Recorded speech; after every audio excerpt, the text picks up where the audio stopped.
Welcome to Empowering Women Everywhere. I am your host, Nan Gill, and today our guest is Ingrid Lucas. She is a speech pathologist. She received her Master of Science degree at Columbia University, and she maintains certification in speech-language pathology from the American Speech-Language Hearing Association and is licensed in the states of New York and New Jersey. Wonderful to have you here. Thank you. Thank you for having me.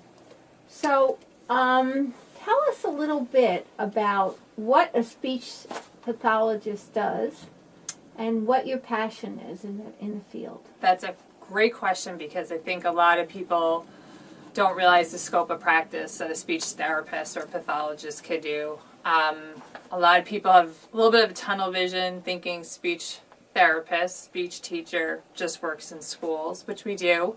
I myself have a very medical background, so we do the whole gamut from helping people in nursing homes, in schools, private practice, which I've done all of the above, and children through geriatrics, the elderly, the whole gamut with the age range as well. Some disorders, diagnoses that family members might experience needing a speech therapist for would be children on the autism spectrum, Okay. Children with any kind of developmental delay, or a loved one, adult with Parkinson's, MS, any neurological issues going on. And then there's just a handful of people have unknown reasons why they are having any speech, feeding, swallowing, or memory problems. Yeah. Okay. So what does, like for children, okay, you said something about picky eaters or? Yeah, so feeding is a big component for speech therapists to handle. And I would never have thought about that. And you can get help for it. Exactly. Yeah, most people don't realize that you can get help for something like that, especially those kids on the autism spectrum. They're very picky eaters. They have sensory problems. So they have very limited unhealthy diets. Their top 5 foods tend to be macaroni and cheese, Okay. chicken nuggets, hot dogs, pizza, and chips. There's no fresh fruits, fresh vegetables. Now, where do you come in? I come in to help expand that diet repertoire, to getting them to eating the things that they're not eating, so their diet is more balanced. Because those kids, you tend to see other health issues. You know, if they're eating all processed foods and a lot of sugar foods, sure, they're going to have a hard time sleeping at night or focusing in school. There, you do see a connection with some behaviors that might be there, other medical problems going on. And on the other end of it, with adults, let's say you have Parkinson's disease or you had a stroke. A lot of times there's physical impairment with the swallowing process, which is what a speech therapist would help you do.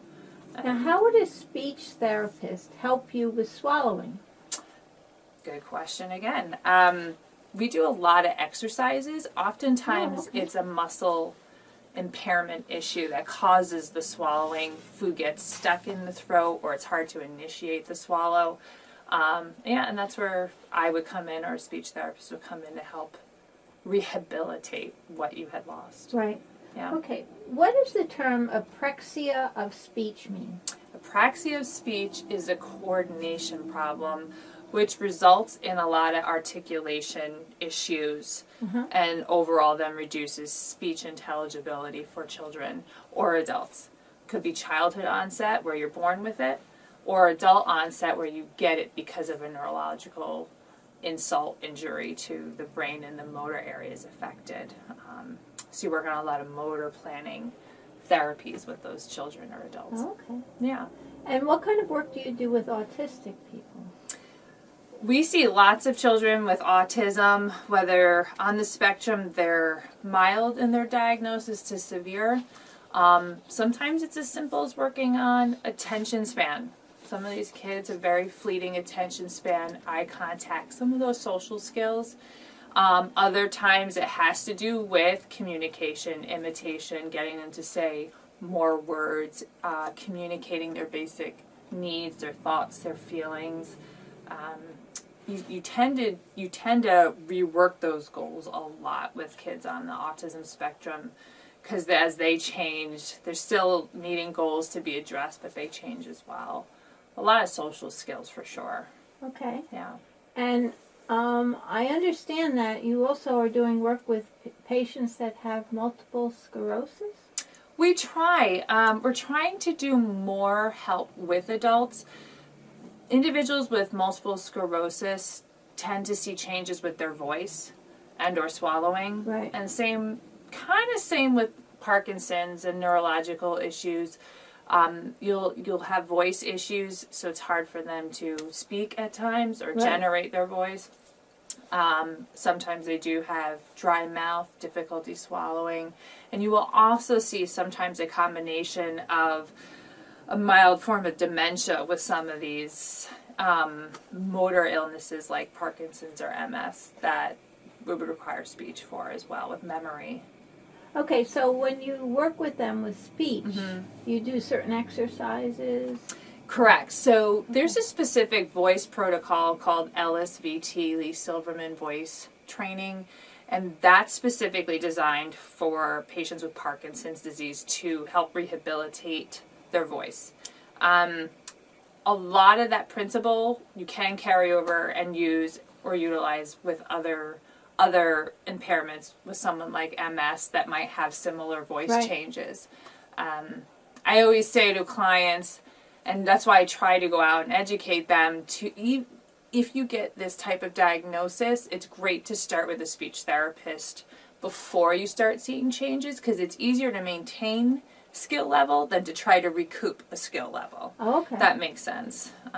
Yeah. So I've gone out. So on the onset, they would come to you, and then you would give them certain exercises to do to maintain. Yeah. And so that they would not lose their ability to speak. Exactly. It's about slowing the process down and exactly. You just don't want to lose it. You want to maintain as long as you can.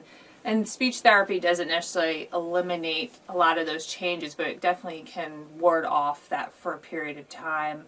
Help caregivers a lot, family members, with coping with some of these and bridging the gap with communication problems.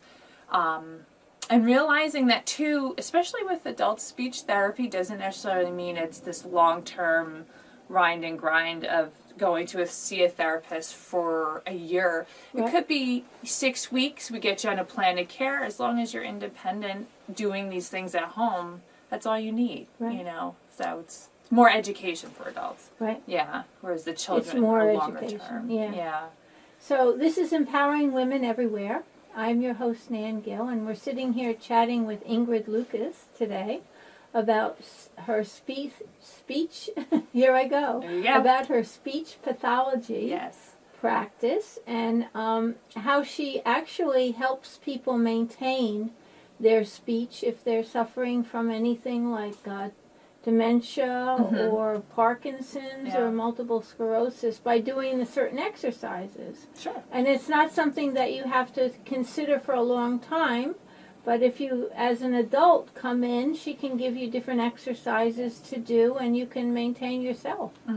So that's good news for everyone. Perfectly stated, yeah. Good news for everyone. Yes.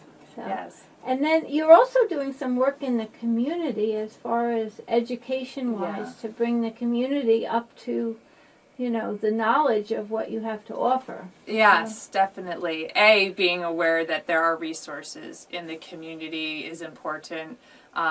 Going to the MS and Parkinson's support groups to talk to them about the types of therapies they could potentially utilize or should consider utilizing in speech therapy. And realizing that we're here to offer that. Also providing free parent workshops in the area for children who are picky eaters has been my passion. It's my area of specialty, actually, because it is a big problem and a lot of parents struggle with it.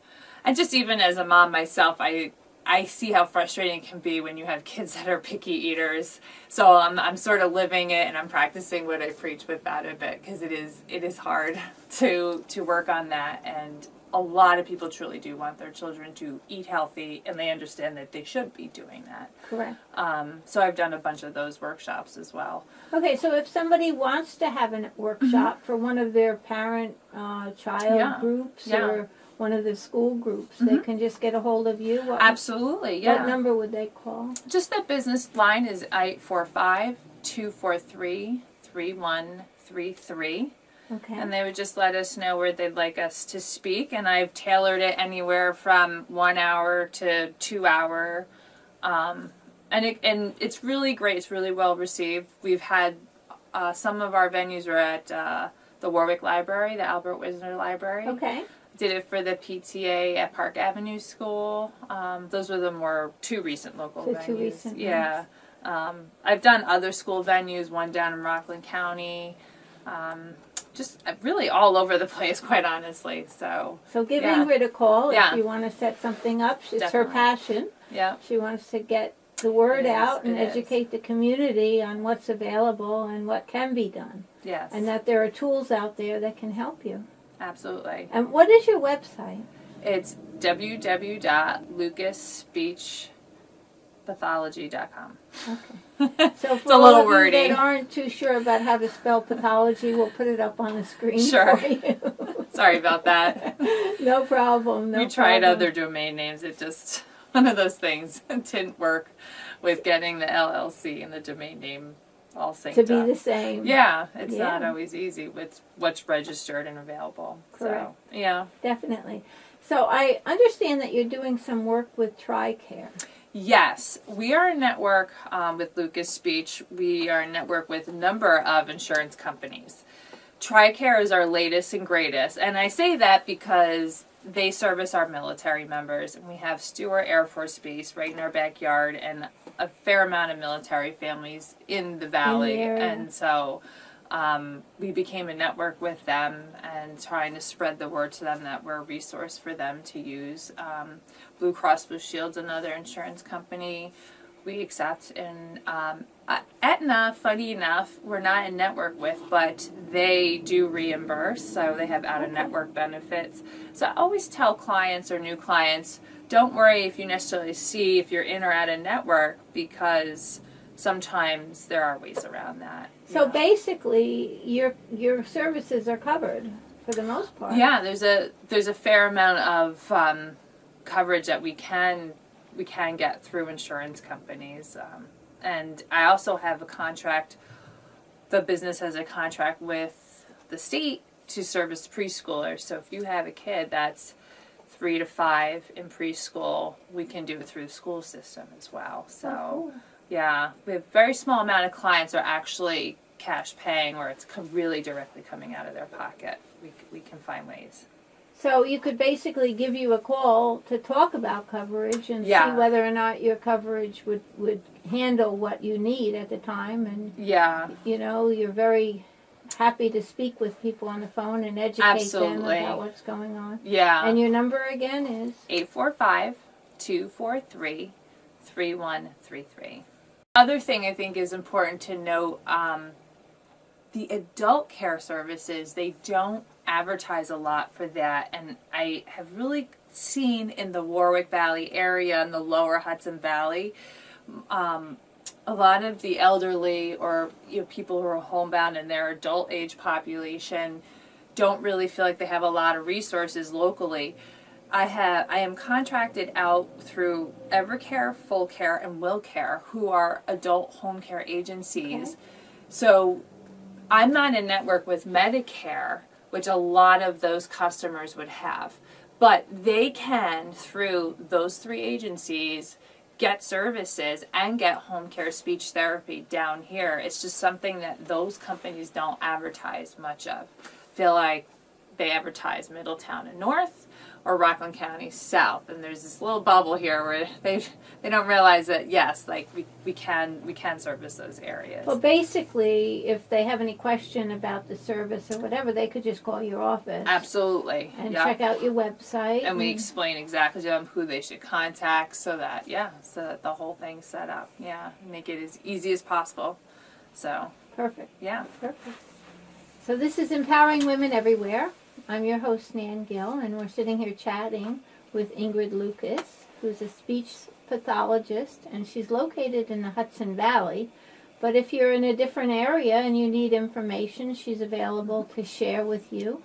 Would you travel to give a workshop for young children? Absolutely. All workshops typically are done throughout the Hudson Valley area. And then even providing services are either school-based, we go there, or home care if need be, or in the office. So we have a pretty wide reach with the show, so Manhattan is also an option if somebody wants to make Ingrid go down to Manhattan. I used to live there. I love it there. That's a little bit of a stretch. But the Hudson Valley, the lower Hudson Valley area for the time being. So I have speech therapists that work with my agency, and we're anywhere from Minnesink all the way down to Warwick and kind of the whole circle, Chester. Well, we're going to get you to go to the city if somebody wants a workshop. Absolutely. Okay. As a businesswoman, I've always learned just to say yes, figure it out, say yes, keep going forward. That's it. Because there's so many people that might need assistance. Yeah. And it's an educational thing at any rate. Yeah. No, New York City's great. I lived there for 7 years, so it is my old home. So yeah. We definitely. love New York. I know. What isn't to love about it? The food. Everything. Entertainment. And it's so close to the It really Hudson is. Valley. It's our backyard, and it's great. I actually, early on in my career, since I graduated from Columbia, that's on the Upper West Side, I did go back and a number of years speak. I'm trying to think of the name of the class. Their practicum class, talking about home care and the advantages and disadvantages to the graduate students there in the master's program. Because it's hard to realize why you should or shouldn't do certain jobs right when you're a new therapist, and so I have gone back and visited and spoke down there. It's important, you know, to keep your ties with your, past. Yeah. And kind of move on to the future. Yes. Always. So speaking of the future, yes, what would you like to see in the next few years with your company? That's a great question. We're always growing, which has been great. I opened in 2011 and in Warwick, and ever since then it's been baby steps in the beginning, and now I feel giant steps happening, and we have now 4 full-time speech therapists working, and we are trying to have more of a balance for our business. We're very heavy based with servicing school-age children, and we're trying to really do more outreach with the aging population and all these neurological issues that they have that come with that, whether it's dementia or if it's MS, Parkinson's, a stroke, Lou Gehrig's, ALS, some of the more rare diseases. Right. There is a big need for that, and we're really just trying to reach that population, have a little more balance in our practice. From what you said, if you're able to reach someone who may have dementia and give them those exercises, it may diminish the speed in which the dementia takes over. So important, yeah. And even just the frustration, and not just for the client, but the family itself, if there's a breakdown in communication, it's very frustrating to try to figure out how's mom or dad feeling today. Are they hungry? If they're not communicating those things. Right. To be able to bridge that gap while you're trying to rehabilitate some of that communication. It's just overall very important for a lot of people's frustration level even, and comfort. It's quality. It's about quality of life issues, a lot of those times, and helping prioritize some of the goals. We get a lot over the years, when you work with these types of people and clients, some more serious issues come up because I'm a feeding consultant and I do a lot with swallowing issues. Do we do tube feeding? What happens with dementia, a lot of those patients stop eating, and helping a family figure that out and make those decisions. That's where a speech therapist comes in. Yeah. Okay. So Yeah. So basically, you want to work more with the elderly. Yeah, it would be and great to people have. that are, suffering from Yeah. multiple sclerosis or Sure. from Lou Gehrig's disease Mhm. or one of those. That, fortunately, is a little more rare, you see. But it does happen, So for someone with PHP or Mhm. Lou Gehrig's disease, you can Yeah. actually help them. In a sense, yeah, you help them to compensate as things change with their body and to Right. keep them eating as safely as possible for as long as possible. Because there's this type of clientele is always at high risk for aspiration, meaning when they swallow, the food goes the wrong way Right. and it goes into your lungs. You get pneumonia. It's a whole list of problems. Right. So we want to make sure everything, the diet is always modified to meet that person's needs, to make sure they're safe. But it's so important to be able to eat by mouth. I mean, that's how we show love, right? If you know someone who's sick, you want to feed them and take care of Exactly. them. That's how you love them. So for a family to have that component stay there as long as possible when dealing with a sick family member is really the sweetest thing you could do for quality of life. And I know all these people are here needing services, and there are other services available locally, but to get someone very experienced and do home care is a little hard to find up in our neck of the woods. Right. So we are And here. I would never think, when I thought of a speech pathologist before I met you, I know. I just thought of someone that helps a child when they're learning how to speak. Mm-hmm. Perhaps they, Sure. they may have a hearing problem and they're not able to enunciate certain words or whatever. Yeah. But what can cause that with a child other than hearing? What are some of the other... With the language delay or articulation, Right. That's a great question, because that's usually one of the top questions of one of a few questions a parent will ask me is like, why is my kid not speaking? Right. Or why are they changing these sounds? Sometimes, if it's an articulation-based issue, it could be caused by an anatomical issue happening with the tongue and the palate and the mouth, the arch. Right. If tonsils or adenoids in the back of the throat are swollen and there's something happening with that. Most of the time that's not usually the case, and they just don't know why little Johnny is messing up his S sound, let's say, Right. and lisping that. And interestingly, too, what we're seeing more and more of from dentists are referrals for clients that they want to put braces on, but they have an overbite or their teeth are shifting because they have a tongue thrust when they swallow. It's called a reverse swallow pattern. Uh-huh. A speech pathologist treats that as well. We have a swallow right program which we follow, and we correct that problem, because what will happen is if you get braces, you fix the problem, but not the tongue pattern, the teeth are going to shift right back. Oh, okay. And so we're... Things I would have never thought of. Yep. So we're starting to see more of those clients as well, actually, to work on that so they can get the braces and that their teeth will stay nice and not shift again. Right. So it's interesting that happens. But yeah, language delay again too. If a kid is just, for some reason, just slower learning for whatever the cause is, there's usually a big question mark with little kids unless there's a set medical diagnosis. And, sometimes you see that. You also tend to see it, too, in children who are premature, I will say. They just tend to lag the first 3 years. Right. And first 3 to 4 years. They're just playing catch up. And that's okay. And I tell the parents they're doing what they need to be doing. It's just taking them a little longer. Right, because the exercises that you give them will help them catch up. Exactly.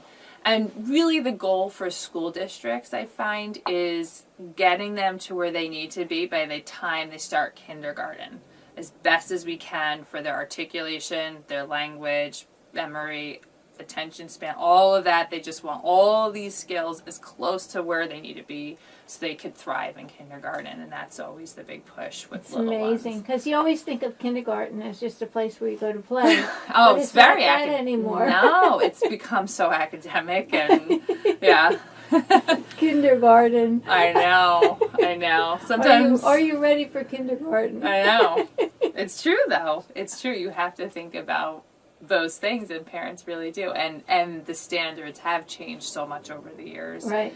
So kindergarten from when I went is not kindergarten from now when my daughter starts next year. Yeah. So. Yeah, well, they're teaching them how to read. And Mm-hmm. so, so that basically, Yeah. it's not a bad idea to Right. have your child evaluated Right. to see if there's anything that they need to do. Yeah. Or do any of the exercises that you have available Absolutely. to give them a head start when they go into school. Yeah, and I actually offer all parents a free 15-minute consultation over the phone, and we can discuss in detail what's exactly going on with your child, because sometimes you don't necessarily need to start right away, and it's okay to do a wait-and-see approach, and I really sort of hash that out a little bit with parents up front. And there have definitely been plenty of families, I said, it sounds like everything will be okay. Just sit tight, you know. And your number to call? 845-243-3133. I say that very clear because people think there's a 2 in there, not a 3. So 3133. Yeah. Very good. So tell me, how did you get involved in speech pathology? Let's think here. Digging deep. I remember growing up in church, one of the parishioners there became a speech therapist. Her daughter had cerebral palsy and became a speech pathologist in order to help her daughter. Right. And it kind of opened me to what that was and all the things you could do, the scope of practice with speech pathology. Fast forward, I'm in high school, and I am thinking, okay, I got to go to college, and what do I want to major in? And really thinking about my life, I knew I wanted to do something in healthcare. So I was thinking about nutritionist, physical therapist, speech pathologist, and when I really just looked into the scope of practice and the variety of things you could do with speech therapy, all the places you could work, the different age ranges and disorders that you can deal with, it seemed that I could always keep things different and exciting, and it wasn't going to be the same old all the time. So I just thought in those terms, is really kind of got me into it and wanting to just be in healthcare and help people. It's amazing the range of people you can help with speech pathology. Yeah, absolutely. And like I said, I have experienced everything from doing home care with visiting nurse services, working in nursing homes. I have a lot of medical experience with working at Valley Hospital for their pediatric outpatient center, at Jersey City Medical Center, doing an internship at Columbia University, at Columbia Presbyterian Hospital there. So I've seen the most rarest of disorders like Guillain-Barré syndrome to the most common of problems with both children, babies, adults, geriatric, the whole range. So I just really, the more I learned about it, I just thought, there's so much I can do with it. I'll never get bored.